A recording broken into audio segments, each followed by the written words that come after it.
সাবেক প্রধান বিচারপতি এবিএম খায়রুল হকের ফাঁসির দাবিতে বিক্ষোভ মিছিল করেছেন আইনজীবীরা।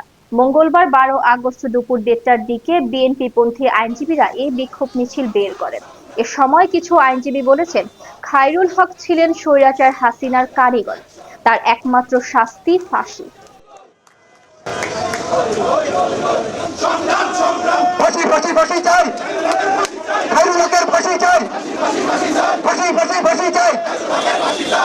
বিচারপতির কারণে হাজার হাজার মায়ের কোল খালি হয়েছে, যে বিচারপতির কারণে গণতন্ত্র বিসর্জন দিয়েছে, যে খায়রুল হকের কারণে এদেশের মানুষের সমস্ত অধিকার হরণ করা হয়েছে, বিচার বিভাগকে ধ্বংস করা হয়েছে, সে খায়রুল হকের জন্য আবার কেউ মায়া কান্না করে উঠবেন আর আমাদেরকে মিছিল করতে হবে, এই কথা জীবনে কখনো ভাবি নাই।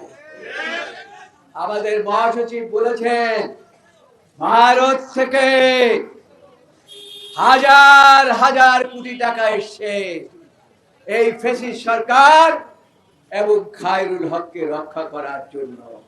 কারা এই টাকা পেয়েছে গতকালকে আপনারা দেখেছেন। তাদেরকে কায়সার কামাল বলেছে তারা নাকি